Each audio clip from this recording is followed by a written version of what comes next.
Hello, everyone. Welcome to episode 8 of Kick Back. And man, Liam, we probably say this every episode, but now the drama in football that has started to happen, it's actually insane. Sometimes I'm like, I feel like we work for TMZ, or I was saying the Mirror UK, reporting on a lot of the stuff happening in football because it's just mayhem. Yeah, we're settling into things, I think is a good way to put it.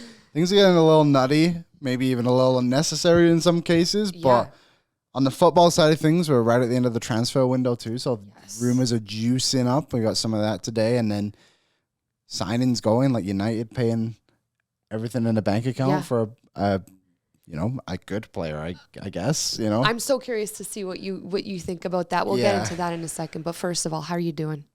I'm good. It was a busy weekend, but things are good. Okay. FC Edmonton came back. I didn't go, but Was made a funny video whilst he was there. So go check it out on the 90th minute TikTok if you haven't seen it. I think it did pretty well. It went like low key viral. Yeah, I saw it at like 22,000 or something like that. Oh, that's actually pretty viral. I haven't seen it as of late then. Good stuff, guys. That was good. Good for Waz. Way to go, Waz. I know. Good job, Waz. Good job, 90th minute team. Go follow us on all socials. We just pump wherever we can, and wherever you consume your content, I'm sure we're doing something on the platform. But right now, I think not the biggest news, but, Liverpool fans now think that they're going to win the Champions League. Yeah. Everything's, good in Liverpool land, and faith is restored in the team, and everyone loves Virgil van Dijk because he scored a goal. Just funny to see how, with the weather, some fans go. Nothing against Liverpool fans, but it's true. Obviously, a 9-0 whooping on Bournemouth. As we all expected, obviously. We all saw them winning 9-0, definitely. Do you know what? Right from the get-go, it was just go for Liverpool. It was crazy just to see the no mercy. Literally until the final whistle went, they were really pushing for that 10th goal. And there was, City and Arsenal both was played Bournemouth and couldn't, obviously you're not expecting every team to put 9 goals by them, but I just felt like this was like a big old, it didn't really matter who Liverpool were playing this week. Someone was going to get beat up pretty bad. Just the way they were playing, and it was exciting. It was a really exciting game, and you would almost feel like there was just a ton of possession and almost that. But Bournemouth had a couple of chances too, but Liverpool just, like I said, merciless. Annihilated them. It was so funny because I had that game on. I had Bournemouth and Liverpool on, but I really wanted to also keep up with City and Palace. Of course, these two games were on at the same time. Yeah. And I think after the third goal, I'm like, you know what? I'm just gonna follow that game on my phone and see what apps come, like the notifications from the Premier League come up. And I just tuned into City and Palace, which I'm so glad that I did. We'll get into that game in a second. But I mean, 9-0 for Liverpool. Obviously a horrible loss for Bournemouth, and they played City, Arsenal, and Liverpool and lost to a combined scoreline of 16-0. That's very bad. When you just sit objectively and that's all you know, you're like, what the hell happened with this team? But they just played the big dogs. That's the thing. Like, you can look at it from, there was obviously some big Bournemouth news today, which eventually we'll talk about, but I don't know what the expectation was. Obviously, to concede 16 goals in 3 games is far from ideal. Unacceptable, I'd say. Yeah, definitely. Especially with 9 in one game. Yep. But, you know what? They won their first game of the season against Aston Villa and put together pretty good performance. And now this next run of games for them, they have Wolves, Nottingham Forest, Brighton, and Newcastle. By no means is that an easy run, but you would expect better performances and more of especially when you lose 9-0, the next game is so big. I feel like it's almost, I don't know how to word it, but in the sense of you almost expect a win in a way because you have to. Yeah, you have to. You just come out and you're like, okay, well, it literally cannot get worse than what just happened. I think bringing up Aston Villa at the beginning of the season is noteworthy because, in my opinion, and we have to just be realistic, they won their only winnable game. Yeah, right? Did. I mean, they got the job done where they could. When you're playing City, who's absolutely on another level right now, Arsenal, a top team in the Premier League, Liverpool, who we know is going to bounce back if they have not already. Injuries obviously are in the situation as well, but I'm not excusing a 9-0 win because like a 9-0 loss, because like I said, that's unacceptable in a football match. That's a hockey score. But they did win the game that they could win, and they could have lost to Aston Villa. They could be 4 losses in a row right now, but they're not. And now all of a sudden we hear that the club fired Scott Parker. And I know there are a lot of speculation that it's outside of just results, but I'm just like, this guy helped Bournemouth get out of relegation, get into the Premier League, basically helped get that promotion for the club, and to be sacked after 4 games, despite what might be going on outside of the results. I just don't know how I feel about it. And it makes me think that it's a small club with maybe big problems.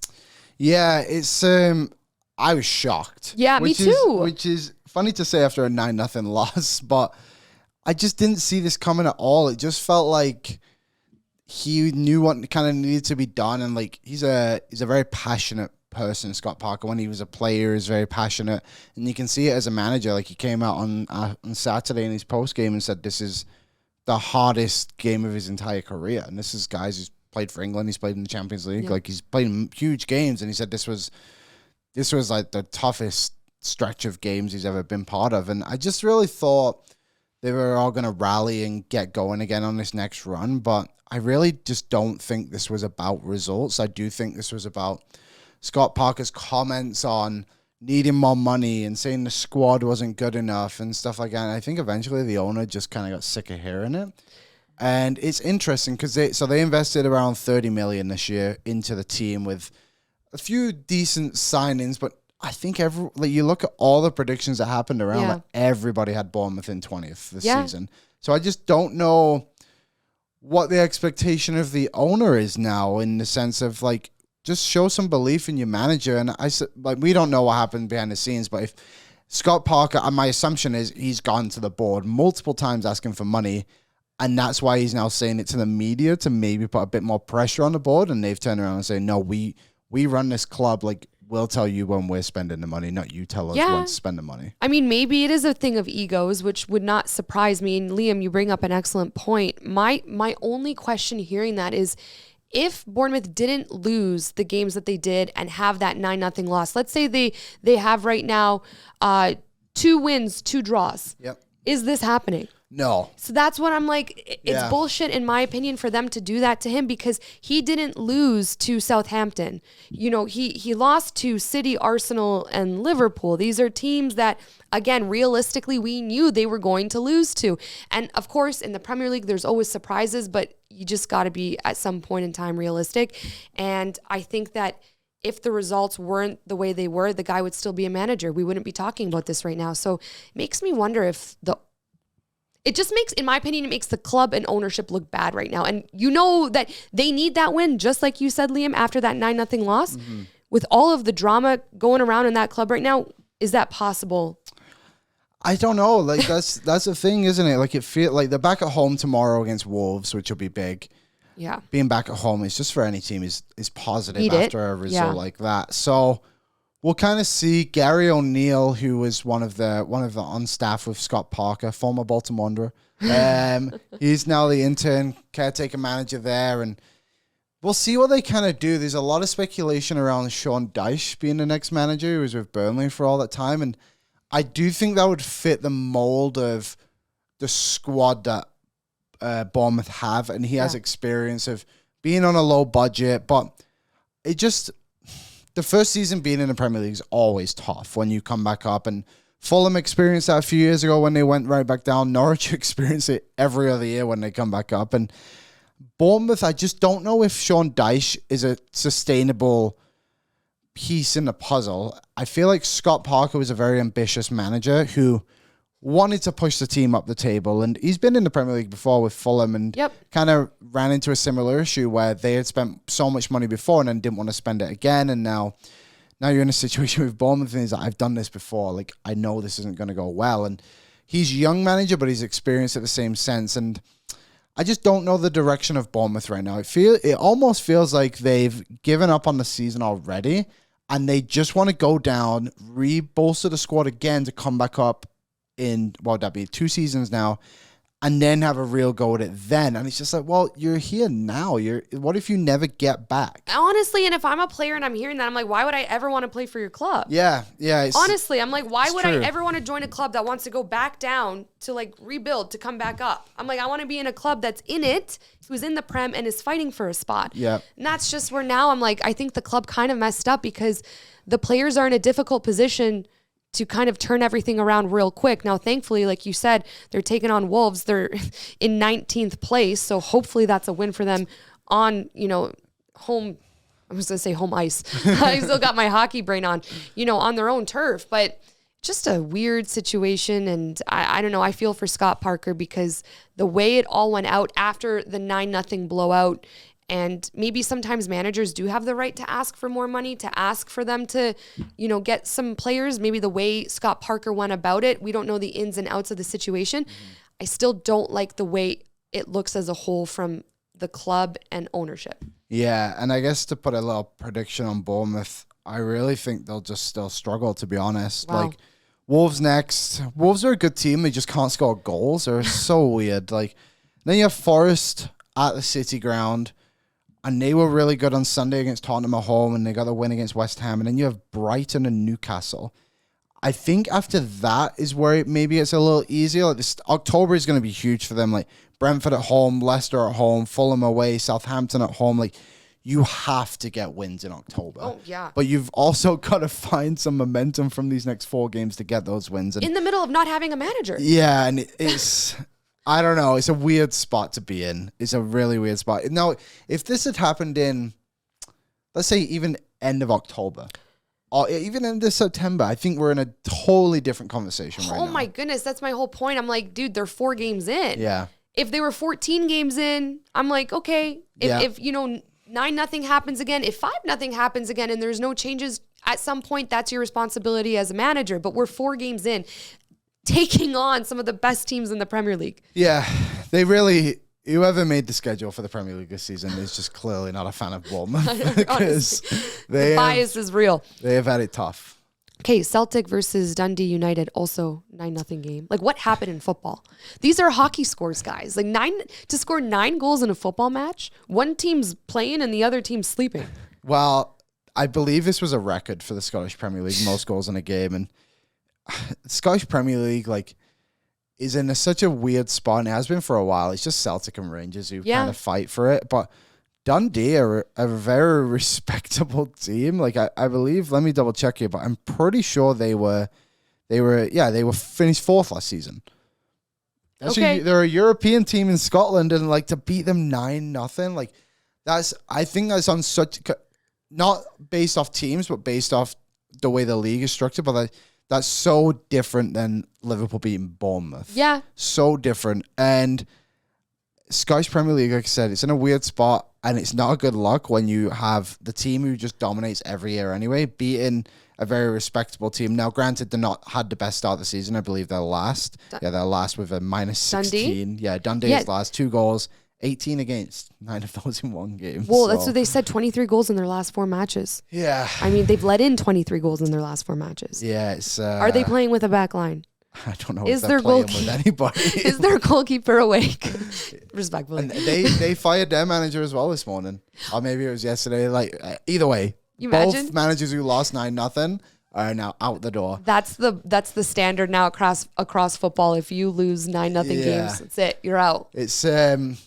I guess an interesting point I saw on Twitter, I can't remember who tweeted, but someone said if this had happened in the Bundesliga or Ligue 1, we wouldn't. With the Liverpool, the Scottish Premier League isn't on par with any of the top 5 leagues, but the Liverpool result, we would be calling those leagues so many names. And on that side of things, PSG and Bayern Munich didn't win this weekend. They both drew. Honestly, and this was, I always follow the entertainment side of football too. I love talking about that. And obviously Messi being subbed off in the 87th minute caused an uproar in the football world. And here's the problem I had with that with PSG is people are saying Messi didn't play his best game, but let's be honest, Messi's off game is still probably better than 90% of the players on the field. Definitely. People are saying, okay, they wanted to rest him. Who the hell rests a player at 87 minutes? If you want to rest him, don't put him in for the second half or take him off at 60 minutes. him getting pulled off at the 87th minute was so uniquely strange to me, because I'm like, something more had to have happened. Plus, Messi's face kind of said it all. Messi's a game-changing kind of player. Just like we saw with Harry Kane at the end of the Chelsea-Tottenham game, he played like shit the entire time. I barely knew he was on the field. But what does he do in the last second of the game? He scores an unbelievable header, and Tottenham ties the game. So Messi has that same capability. Not to mention, he hit the post in the game. He's the one who assisted the ball to Neymar before he got taken down in the penalty, which was their only goal of the game. Why are you taking off arguably your best player on the team when you're tied to Monaco?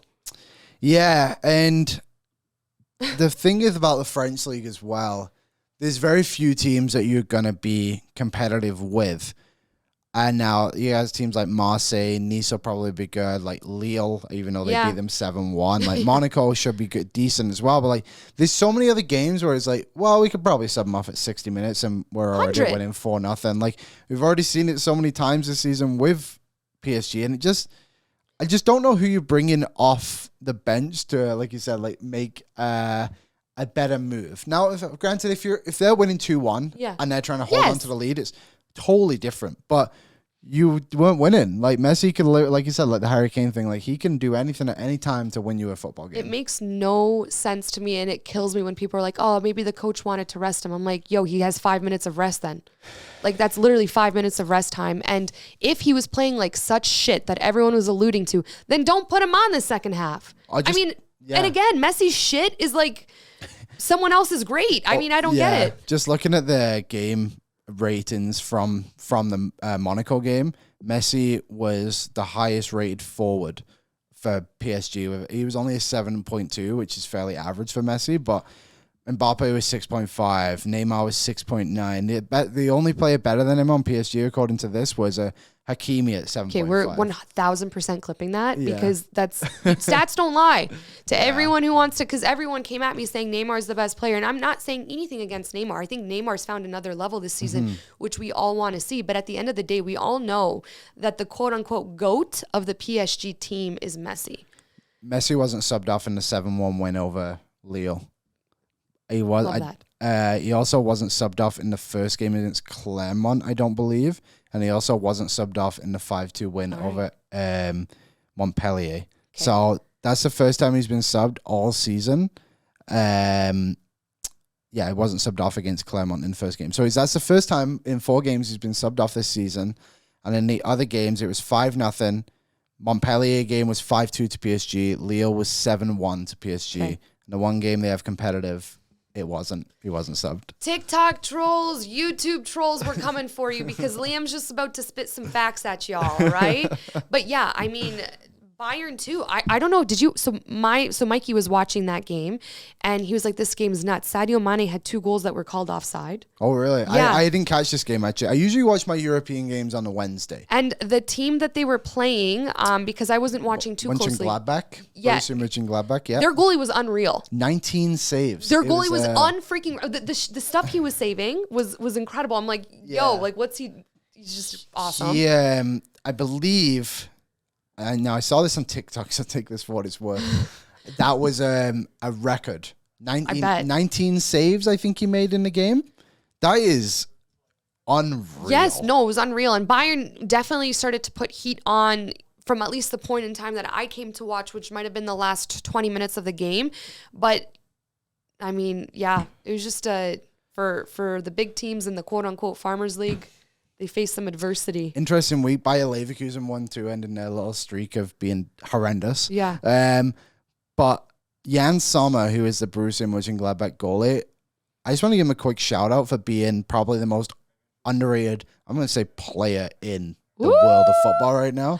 This guy just shows up in huge ways. Like he did it for Switzerland at the Euros as well. And now Borussia Mönchengladbach aren't the team they've been in the past, but they're a very respectable team, and for him to come out and make that many saves against Bayern Munich is historic, and honestly. There are saves and there are big saves, and this guy took like the big saves and also the heat of the moment because Bayern was really pressing, and he found a way to deny them in the dying minutes of the game, which you know is not easy. Because they scored, I think it was final 10 minutes. Leroy Sané scored, right? So yes. Bayern Munich, I'm glad. I'm really glad they didn't win. Like, I don't have anything against Bayern Munich. They're a very fun team to watch, and I like the way the team is ran in a way, and the players they have are exciting. But I like to see them not win every single game. Bit of competitiveness never hurt nobody. Oh, and I think it's healthy for them prior to their Champions League games. You don't want to peak too early. You don't want to blow out every single team you're playing in the Bundesliga and then go into the Champions League and start losing everything. Maybe, and I say this respectfully because I really do think Bayern's a great team with great players. Maybe they had to be a little humbled before they enter, some Champions League play. Yep. Well, that kind of leads into a nice little topic on Romelu Lukaku, who Bayern Munich play in Champions League in 2 weeks. Which we probably won't see, and we probably won't see him for the Milan derby this weekend either, which sucks because I was looking forward to that. They were saying he could be out until the end of September. Damn. So that would mean he would miss 4 Serie A games, including the Milan derby, and then miss 2 Champions League games against Bayern Munich and Victoria Plazen.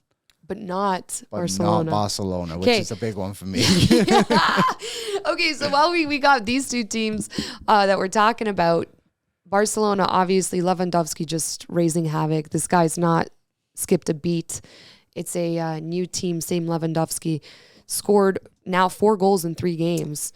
Yeah. Does your hot take on Barcelona not getting out of that group stage of the Champions League still apply with Lukaku potentially not playing as much? Do you know what? No, I'm going to stand by it. Good, because stand by your take. I think that Inter Milan have enough backup. Like, Edin Dzeko's still a really good player. Yep. He had 13 goals last season on Inter Milan with Martinez next to him.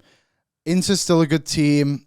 Barcelona, I want to see them against a really strong opponent. So this weekend they play Sevilla, which will be a bit more of a test for them. But we're not going to see it until they play Bayern Munich on September 13th in the Champions League. And that's really the biggest game of the season so far. Like, Real Sociedad, they played, but they're not what they were as well. And the La Liga is... it's hard to judge. Like, you take the Premier League, for example. We've really seen Manchester City be pushed to the limits and seen what they'll be able to do. Now, in back-to-back weeks with Newcastle and Crystal Palace, like, we haven't seen that from Barcelona yet. True. And I think now... with the Champions League, like, it's just like you said, it's with the Bayern thing. Like, you kind of get humbled a little bit. Where Barcelona, I think they'll just get humbled in the Champions League, which could stumble them up a little bit more. I know a lot of people online don't like that take because they see Barcelona right now and they see their backline, their midfield, their strikers, their manager really kind of being these puzzle pieces that fit together. Even their transfers who came in the summer. But Liam, I have this gut feeling that you're right because I feel like they're a little bit of a roller coaster ride. And just because they might be on a high right now because Lewandowski's a goal scoring machine, I don't know if they can do it when it counts in in the big league, which is the Champions League. Yeah, and that's all I want to see is we might be wrong. Hey, I'm fine with being wrong. Me too. I really don't care. Absolutely, me too. There's no denying the talent that team has. Like, unreal. Pedri, Lewandowski, Dembele, Gavi. Their back line now. It's getting better. It feels like every time they are allowed to get a player registered, it gets better. So honestly, we'll see. I'm really excited to see them play in the Champions League, and the fact we get to watch them play Bayern Munich and the Lewandowski reunion, like Thomas Mueller's video was funny. Did you see that one? That was good. Like, Lewandoski, see you in Munich. I'm like, yo, the way I just love football because I feel like sometimes football have these superstars that aren't afraid to say something. Like Alphonso Davies is so active on social media and whatnot that it just adds to the plot of it all. Like I feel like we sometimes live in a movie with football. It's there's just so many characters, right? And it's so different to like the leagues we're used to in North America where there's just the one league. Yeah. And that's it. All the best players play in that league. It's like, no, with football, they play everywhere. They play all, like Gareth Bale plays for LAFC right now. And like, granted, he's definitely not the player he was, but he's still a great footballer. And we get to see that all the time. Lewandowski's in La Liga. Then you have Davies in the Bundesliga. And then Messi in La Liga. And then you have that endless talent in the Premier League. Like now Haaland's coming over and just lighting it up. And it's just like... normal. It's awesome, and the Champions League is just a nice little added dose to all of that. Well, like you said, Tuesday, September 13th, 1:00 p.m. Mountain Time. I am making sure that whatever we have for work that day, Liam, is done Well, my gosh, that's basically podcast time. Yeah. So we'll record our podcast, and I'm going home. We're going home. And I'm maybe ordering nachos, maybe some pizza, maybe some wings, and thoroughly enjoying what we're about to see. It's a good idea, actually. Maybe I'll get a nice pizza on that day. Why not, hey? Treat ourselves. We work hard, and like we should sit and watch. And I'm going to have my laptop open. I'm sure I'll be texting Liam being like, you were right, or man, we were wrong. Hopefully not, but we'll see. It's some fun football matches coming up. There's one team I want to talk about. You mentioned them very briefly, Manchester City. Mm-hmm. You know, I was very excited for this game. I actually had a hot take putting Crystal Palace in to win. Yeah. And I was so excited in that first half because I'm like, they're up. It was, and they played well. And they did. Yeah. The problem was they couldn't sustain it. And I think them not having Zaha was if they had Zaha, I wonder if the game would have looked different for them. Yeah. What scares me about Manchester City in like the best way possible is that this isn't the first time this season that they've come back from being down a goal. And 2 goals. 2 goals. Yeah. And they obviously have work to do, and there's lessons to be learned about how not to concede these goals early in the game. But what's scary in the best way possible, and something that a team should be fearful about, is they have the ability to mentally come back in a game, and not only come back, but establish dominance on the pitch and find a way to completely take the other team out of the game after being down a goal or 2. Yeah, they it is frightening to see how well Pep has figured out how to adjust and get the best out of it. Like Phil Foden was playing left back for some of that game, and it was just like, oh, you're just gonna run that risk, hey? And he just knew that his team was just gonna have the ball the entire time, and it didn't really matter, to be honest, who was playing left back or right back. And like for parts of the game, it looked like Kyle Walker was playing center midfield. Like it's scary to kind of see what they're able to do on a weekly basis, and it doesn't matter the opponent. Like we were praising Patrick Vieira in a similar way last week of how he's able to do it with his team, and like Pep's able to do it with just the best team in the world, to be honest, and put them in any situation, and I guarantee they'll come out on top. Honestly. And you know, my take last week on the show was that Real Madrid could win the Champions League over a team like City because of their experience. But the more and more City do things like this, I'm like, is anyone mentally tougher than them right now? Because let's also keep in mind, we're a month into the Premier League. Yeah. What do they look like when they're a month away from winning the Premier League title? Like, these guys haven't had that much time to play with each other in an actual intense football match. What are they going to look like when they've had more time? Yeah, we might only be a month away from them actually winning the Premier League if they carry on doing honestly, this stuff. seriously. And the rest of the league keeps going the way it is. And just looking at their upcoming fixtures, in the Premier League, they have Nottingham Forest at home, Aston Villa away. Tottenham, September 10th will be the big one for both teams. And I just don't see, and I like Tottenham, I just don't know how they're going to compete, because Tottenham's a team as well who just doesn't keep possession. Like they just don't, not the way they play. Yeah. And City's just going to walk around them. Like it's going to take a lot for Tottenham to do anything against City. And with that being said, like we think Tottenham are one of the best teams in the Premier League. So it's like, is this good or bad? Like, I don't know, because I feel like this City team might be the best team the Premier League has ever seen. And like, obviously Alex Ferguson's Manchester United teams, the invincible Arsenals, like there's been special teams, but there's just something about this team that makes me, the sky's the limit. Like, I just don't know. I just don't see when they're going to lose. And you know what's scary is, and I say scary again in the very, like, for me not being a fan of City as just a fan of football, it's super entertaining and you got to, respect it, is that teams have to peak at the right time in the World Cup, in the Champions League, in whatever tournament you're playing in. But City's finding a way to win these games, and I don't even think they're peaking because they're coming back from being a goal or 2 down. Yeah. Like they're making mistakes on the field that put them in a position to lose the game. After the first half against Crystal Palace, I said, holy shit, Crystal Palace is going to do it. And then the second half, they came out.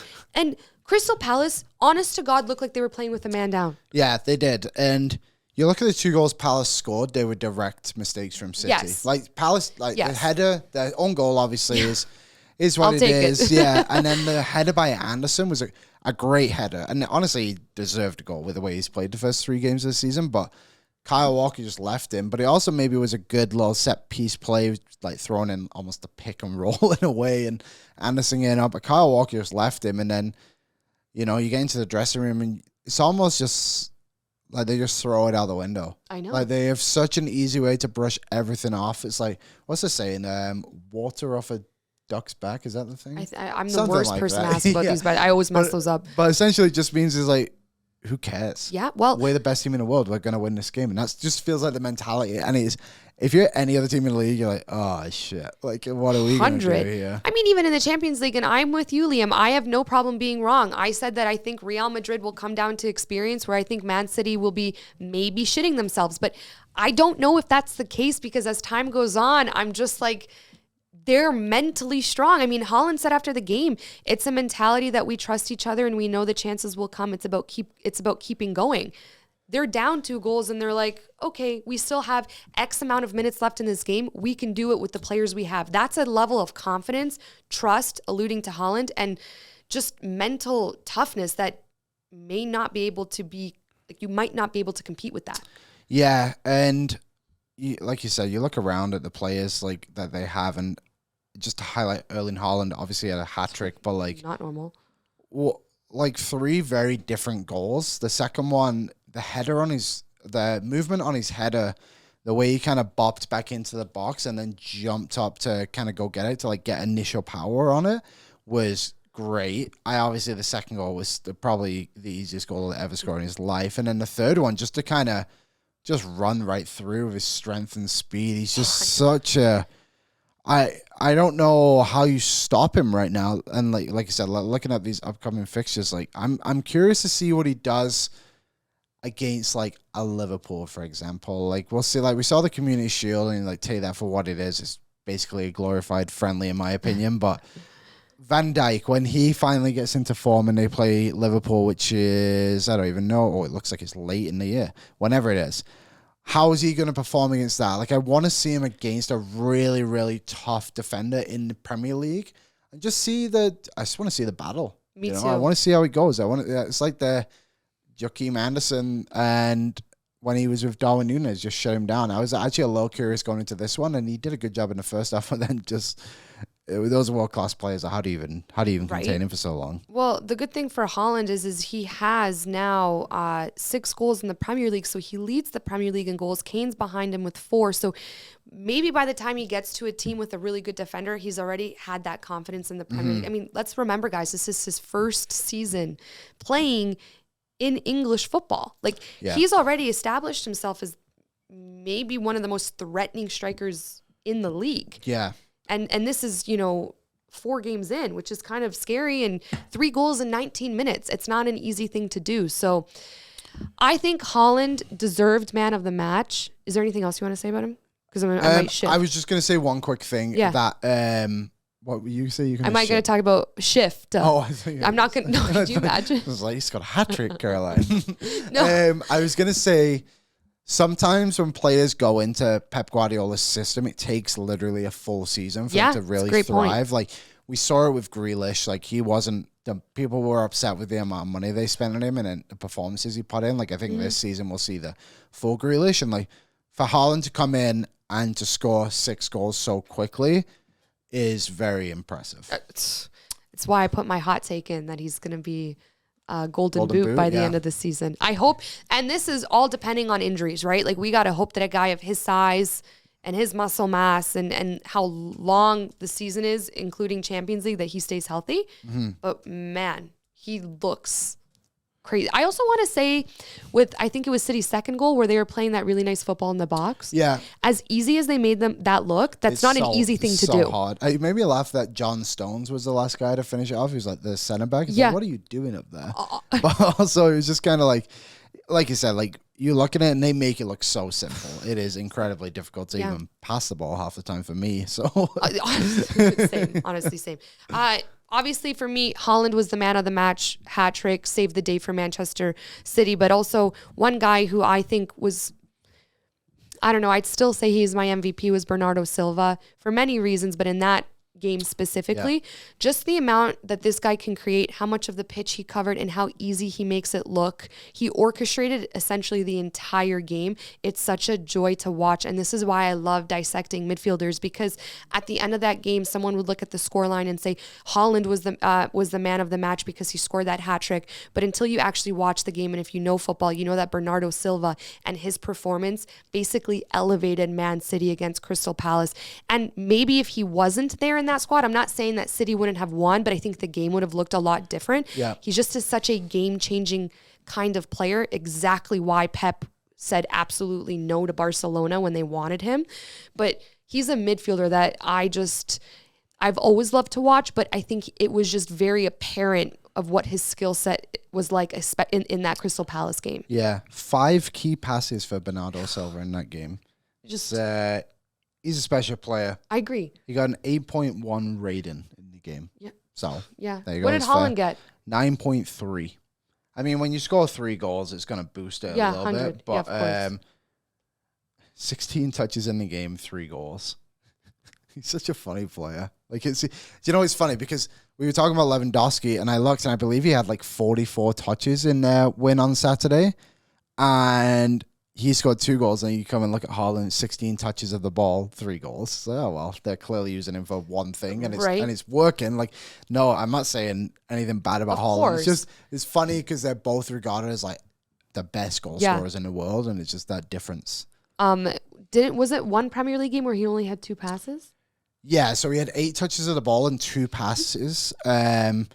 One of them was the kickoff to start the game. I remember that. And the second one was an assist to Gundogan. Oh, cool. That's how you say At least he made one pass. Yeah. Both passes were essential to the game, so the game would have started about Haaland. Quickly, because I don't know, I feel like time flies on this podcast. Yeah, what do we know? 36 minutes in? Yeah, we got to head to United and their big signing, which everyone's been talking about. Antony, obviously coming from Ajax, a guy who's played under Ten Hag, a guy that Ten Hag's wanted since he's came to United for obvious reasons. We know what he brings to the pitch in a football sense, very talented player.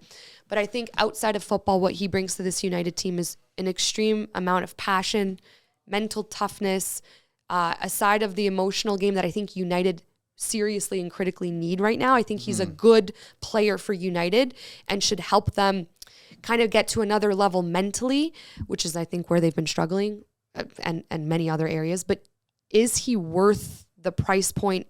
Have United overspent with him? Yes, he is not worth the money, but also yes, they needed him pretty desperately. And if this turns out with a few trophies for United, no one will care. Like, no one's going to care about it at all. And obviously, if it doesn't, then we've got another Harry Maguire on our hands and Paul Pogba. And, it felt like a very necessary move for United just for a pure depth perspective on things. Like, now their front 3 can be Antony will play on the right side, Jadon Sancho will play on the left. And I actually thought Sancho played pretty well against Southampton from what I saw on the left-hand side. He seemed to be playing a lot more confident with the ball, running at players and trying to create some stuff. And then you probably have Rashford and Martial down the middle. So we'll see how that kind of plays out. But this feels like Ten Hag now doesn't have any excuses. He's got a lot of the players he wants. Martinez, Eriksen, Malacia, who I really like. Casemiro, yeah. Antony, of course. So now there's 5 players. And I think even like Casemiro had a brief cameo with Dinier in Southampton, but just those 3, the first 3 I named, like they've all had a good impact on this team now, like back-to-back wins, and they're showing some passion. And I think that's what United has really missed the last few years. And it's good to see them have that, I suppose. Like, they weren't great against Southampton by any means. It was a fairly even game for where both teams expected to be. So we'll see. I think this helps United in a way too that like Alanga doesn't have to play as much. I think he's a promising player, but he's kind of been thrown in the deep end with injuries that happened last season and now injuries happening again and lack of depth. So yeah, Antony, not worth the money, but at the end of the day, who cares? It's not your money. Honestly, I know, right? I struggle because everyone's been asking me, what do you think? And I'm like, this is such a specific situation that I don't know what to think until I can see how he performs and if the combination of all the players that Ten Hag's brought in can change what's going on in United. So it could very well be one of the best things United's done and also the worst. I know that's easy to say. It's easy to say it could go either way.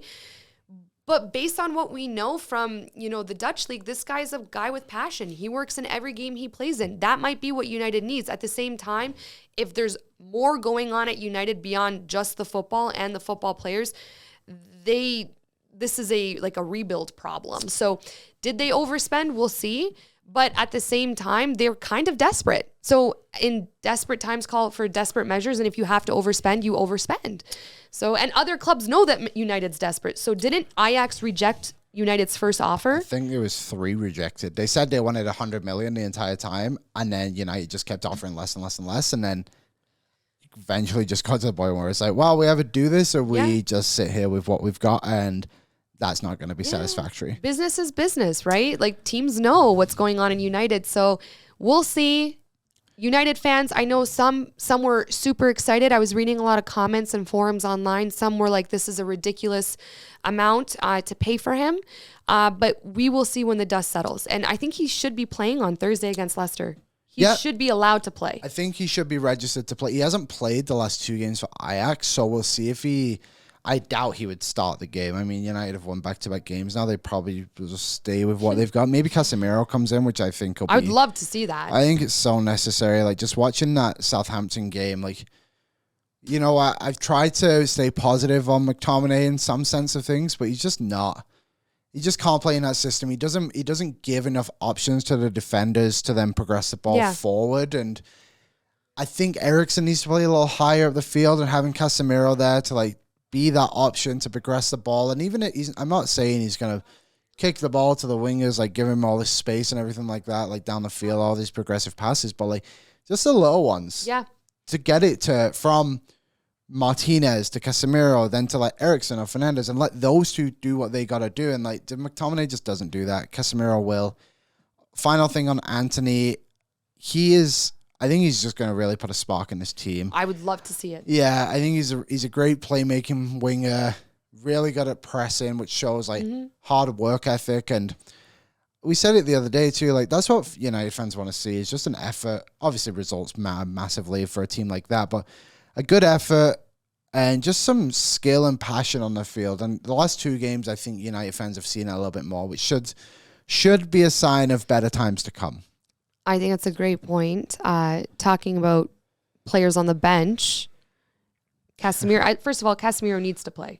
We didn't see him leave Real Madrid to like slowly transition into United. He's one of the top footballers in his position. Put him in. He'll do just fine. Yeah, and I think it was fair for Ten Hag to keep the same lineup against Southampton, but now you look at it as like, it's time. McTominay didn't do enough to keep his spot. Casemiro, time to go play, my friend. Does Ronaldo come on the pitch too? Is Ronaldo there come Thursday? You know what?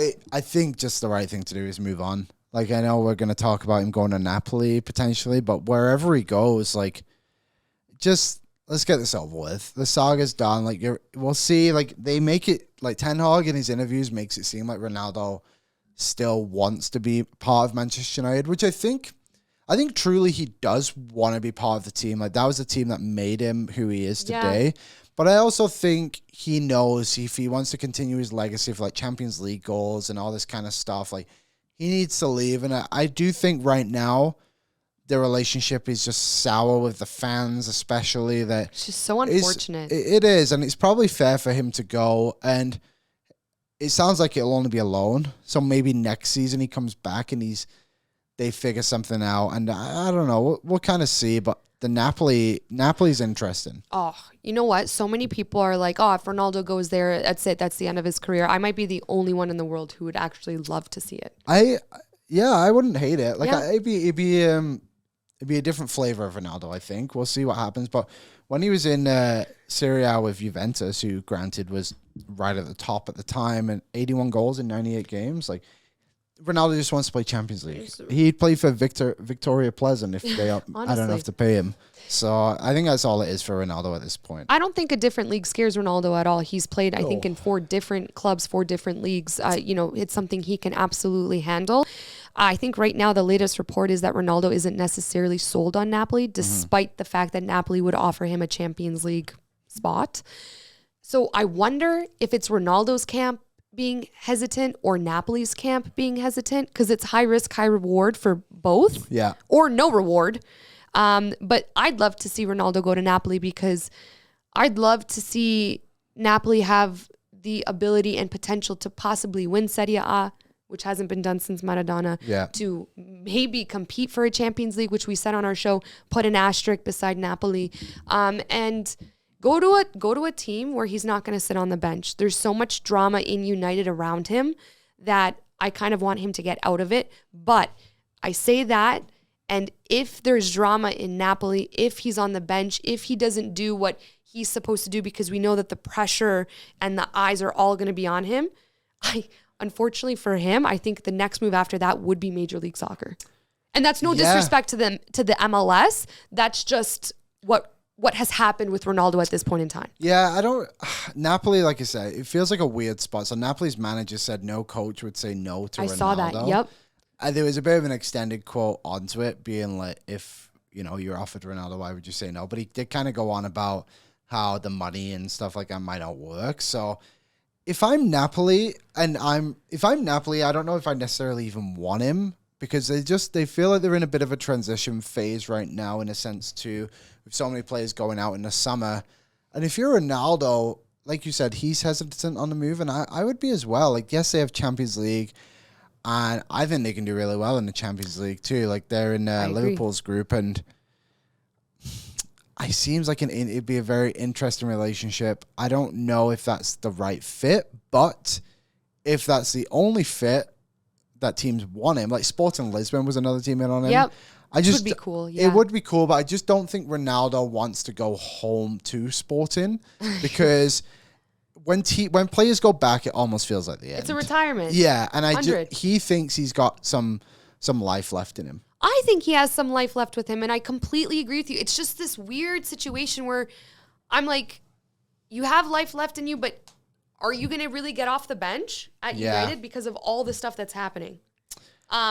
Like, the guy doesn't deserve to be on the bench, just like Messi doesn't.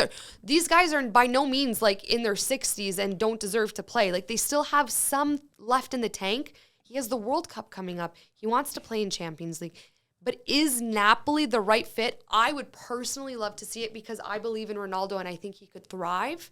But if it does not go the way that we would want it to go for him, I don't know if there's like a way to revive his name after that. That's what's scary for me. And I think he knows that. I think he knows that too. Like, he's obviously a smart man. He's built a brand for himself worldwide, and he's the most intriguing player in the world right now, and he's not even playing. Isn't that interesting? It is funny, and I don't know. We'll see what happens. I love watching Ronaldo play. I love seeing him at his best. Me too. We didn't see that against Brentford when he played this season. We mentioned it a few weeks ago when they played Liverpool. We didn't see it either. Felt a little selfish at times from him. But I want to see him. I also want to see him thrive in this United team. So we've only got a couple of days left of the transfer window, so time will tell if he's actually there or in Napoli. There was even talks about Juventus possibly. That'd be nuts, and fans would lose it if that happened. What about Inter Milan now that Lukaku's out? And here's the thing. So this is... How about AC Milan? Yeah. Not Inter. How about any team in Italy? I think it would work for him because it's a bit of a slower pace in Italy as well. That would suit him a bit more right now. But with Lukaku, he's not always injured, but he's regularly hurt, I guess is a fair way to put him. Like, he's just that kind of player, isn't he? He plays physical. He's massive. Like, there's a lot of man on those bones. And we'll see what happens. 100%. I want to quickly randomly shift gears back to the Prem because I want to bring up Steven Gerrard. Yes. Because our genius insider here, Liam, predicted, I think before even the Prem started, it was episode 1 or 2. After the Bournemouth. Okay. After the Bournemouth game. He said there might be, and there's no disrespect, but there might be an issue with Gerrard as a manager. Now here we are, with Aston Villa playing their next 2 games against Arsenal and Man City, and if they lose those next 2 games, he will become the worst manager in 148 years for the club, and that's the club's entire history. Yeah. That's scary. And obviously Aston Villa fans are not happy. I know that a lot of people must have watched Gerrard growing up, myself included, who think that he's legendary. So there's no disrespect on his name. But if you come into a manager role and this is the stat you're up against and you're taking on the 2 best teams in the Premier League and you don't win, how do you climb yourself out of that? I mean, at that point, he has to get sacked too, right, Liam? Yeah. I'm going to change pace a little bit on my Gerrard take. Okay. So I do not think he's the great manager by any means. And I think this team is massively underachieving. Okay. Like, so they played Bolton the other week. We spoke about that briefly. And they basically, Bolton had the lead in that game. And they basically beat Bolton on skill. They're just a better team, right? Okay. Like, it is what it is. So now you look at the West Ham game, and I felt like they played a lot better. The goal they conceded was a little unfortunate, a bit of a deflection. And I want Gerrard to get more time. And here's why. I love this. Go ahead. So I want to see what he can do against teams that he's, I guess, up against in a way. Like we expected them to go up against West Ham. They played well. They could have won that game. It easily could have ended as a draw. Like you said, Arsenal and City next really could have been more difficult. But if I'm Aston Villa, I'm not making a knee-jerk reaction off those 2 results. After that, you have Leicester, Southampton, Leeds, and Nottingham Forest. Now, if you come out of those 4 games on the bad side, then I'm really, really questioning what we're doing here, because this squad is good enough to be playing against like a West Ham and Newcastle, Brighton, Brentford, like those teams who are going to be upper mid-table teams. So I'm going to give him a little bit. I'm going to give him 6 games. So in 6 games, we'll come back to this. So that's 3 weeks from now, and we'll see where they're at.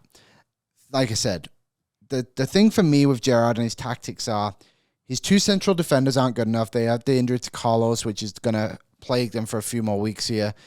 But against West Ham, they weren't as flat. It felt like there was a bit more going forward. So it makes me believe that he has taken, I don't know if pride's even the right word, but he's taken a hit himself, meaning like, okay, my original tactics aren't working. Let's try and do it this way. So we'll see. Maybe they'll put in a good performance against Arsenal and City and get some momentum. Oh my gosh, I hope so, because it's such a difficult... It's not similar to Scott Parker at all, because Scott Parker took on the best teams and got sacked. Yes. You know, Aston Villa hasn't played the best teams and they've had a very poor start, right? Lost to Scott Parker. Yeah, exactly. Seriously, great point. So I feel for Gerrard. I think if Gerrard wasn't Gerrard, I would feel differently. But because he was such an iconic player for me growing up, and hearing how he's taken on all the responsibility in the media. Like he said that he, as a player, he's dealt with high stress, high pressure situations. He's dealt with a lot of adversity in his career. And as a manager now, he takes this tough start to the season. It's all on his shoulders. I respect that. I do too. I respect that immensely. You can tell through his energy and even just everything he's exuding that it's not been an easy few weeks for him, to say the least. I hope that my hope right now is that either Arsenal or Man City, they're able to either get a draw or a win. I don't know if he can survive 2 more losses. I would love for him to, but I just, having those 2 losses potentially under his belt in the climate that we're in the fact that he would now be the worst manager in Aston Villa history, I think it would be very tough for him to kind of recover from that. I think so too. And like both those games are this week. So I know Arsenal's tomorrow, and then Villa at City at Villa on Saturday. And I think he plays, isn't Arsenal a home game? No, it's away. Away. So City's at home. Stadium. Yeah, City's at home, Arsenal's away. So you kind of would want those the other way around. 100% right? You would. So we'll see. Tomorrow's a huge game for Villa. Just a quick thing on young English managers. So there's a lot of praise right now for Graham Potter and Eddie Howe, which is fully deserved. And then you get, like, the jobs they've done is great. But then you get, like, Frank Lampard, Gerrard, and even Scott Parker, in a sense. And there's more expectations for those players because of, those managers because of how great they were as players. 100%. So now these guys are sitting here, and it feels different. And it feels, I don't know if unfair is the right word. Like, Gerrard's managed Rangers, Liverpool under 23s, I believe it was, and now Aston Villa. You've got to progress with these managers, and like I don't even think Gerrard has taken extreme steps in his managerial career of like Lampard, for example, almost got Derby County promoted, then immediately went to Chelsea. Like that is a huge step. Where like I just want to see these guys kind of thrive a little bit. Like Lampard with Everton, like he's going to get more time because that Everton team isn't good. So he's going to be able to progress a little bit. But as the Everton manager, he has 9 wins, 13 losses, 4 draws. Respectable, you know. And Gerrard, he just needs to get some momentum going. And I think once that momentum gets going, there's enough skill in the Aston Villa team to carry him across the line. Is Europe a possibility? I would say no at this point. However, I think pushing for a bottom of the top half, mid-table team isn't unreasonable for a manager like Gerrard, who doesn't have the experience yet to get his team into Europe. It takes time. The Premier League is such a difficult league to play, to manage in and to play in. And we just saw it with Bournemouth, like losing 9-0. It's not something like we saw it a few years ago too. Southampton did it. Like it's a tough league, and these managers deserve time. I do think Villa will give Gerrard time, but it's if he doesn't get a result in these next 6 games, he has to win 3. Okay. In my opinion, that should be the standard. He needs at least 3.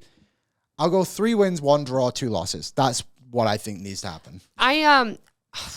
I would hate to see it happen. I hate to see it happen to anybody. I'm not like one of those ruthless people who's just like, it's all on the manager. I think the manager has a lot of responsibility, but I'm too soft, I think sometimes, because I'm like, there's a human being behind it. And of course he wants to see his players and his team succeed.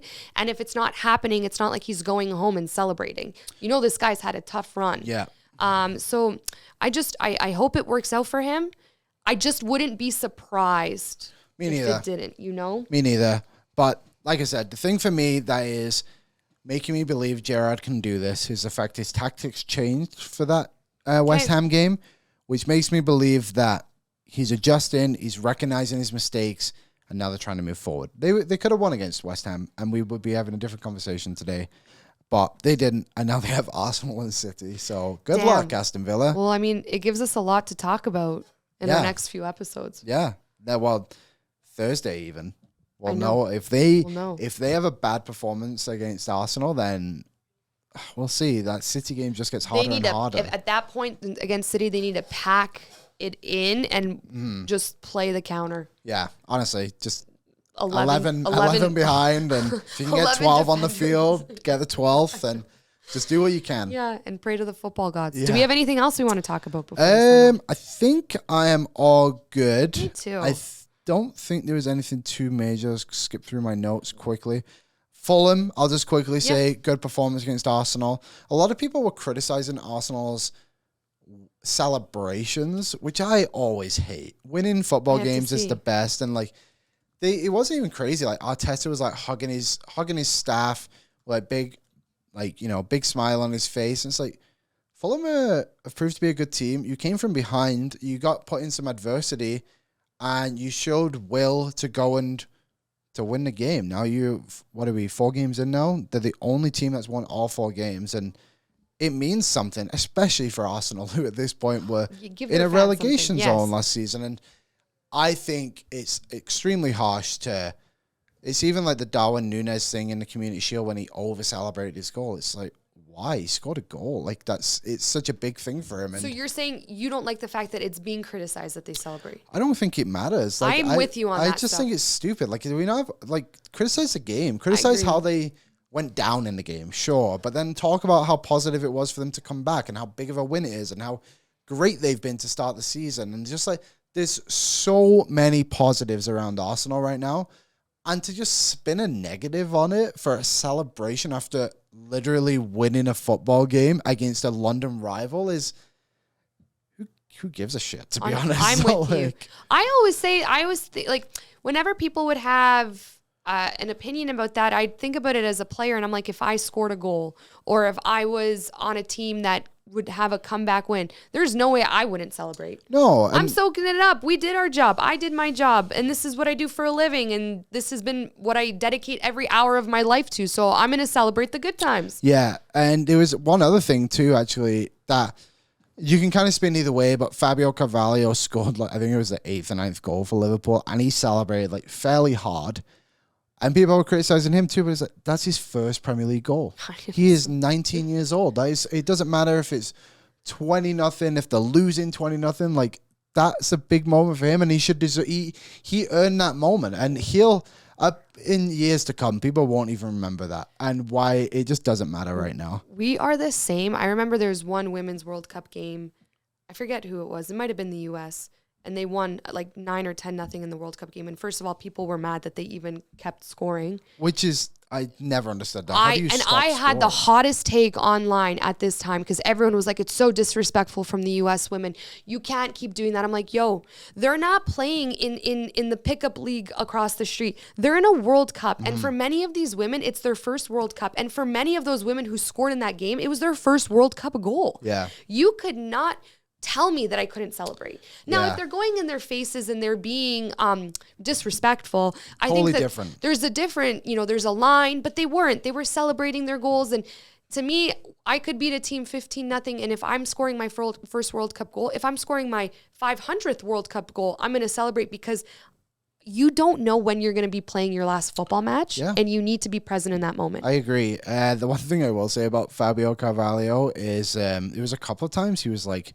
rolling around claiming for a penalty, and it was already like 9-0. And at one point, the Bournemouth goalie literally picked him up and was like, "Get up!" And he like immediately got up and started screaming in his face. It's like, you're kind of being an asshole right now. Like, this clock, everybody in this stadium knows that this clock just needs to tick, tick, and tick. So you can like, you're already disrespecting them enough, not intentionally, but like it's 9-0. Just get off the field. Like, let's just get this rolling here. One last thing on Liverpool is I thought Harvey Elliott was awesome. Yep. What I'll say about him is, firstly, I wish he had played in the second half. I think he deserved to play the full 90 minutes.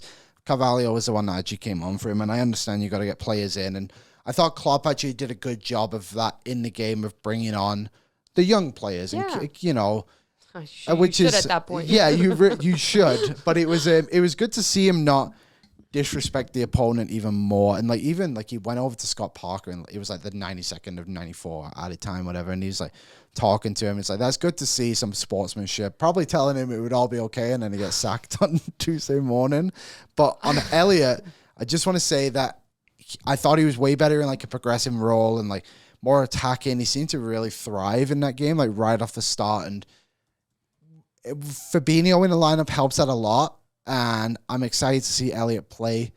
He'll be in the England team in the next few years. I don't think he'll make the World Cup by any means, but after the World Cup, if he's consistent in this Liverpool team, he'll be around. Luis Diaz might be the most enjoyable player to watch in the entire world. Wow, I love that. I just love him. Like, his work ethic is so fun, and he just always plays with a smile, and he's just really exciting. He's not the best player in the world by any means, but I understand what you're saying. Really fun to watch, and I just love the energy he brings to the game every week. I love that, and I think Firmino even getting those 2 goals was big for him. Didn't he have 3 assists or something crazy like that too? It was a big game, and I think he needed a big game.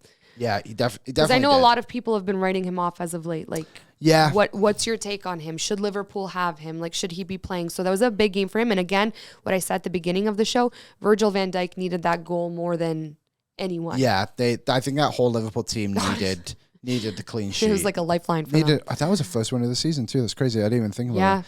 Newcastle next, then Everton in the Merseyside derby. That's like your low-key team. Yeah, it is. So then they have a tough run. Newcastle at home, Everton away, Merseyside derby, Napoli in the Champions League away, Wolves at home, Wolves are a good team, Ajax at home, Chelsea away, Brighton at home.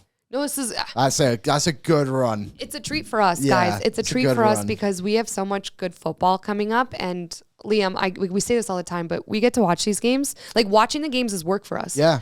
I mean, let's put our football fandom aside. It's work. It's and nice. like, what a nice job to have. So we can't wait to share all of our opinions and takes with you guys. Let us know what you think in the comments, if you agree, if you disagree, and we'll see you in a couple days. See you later.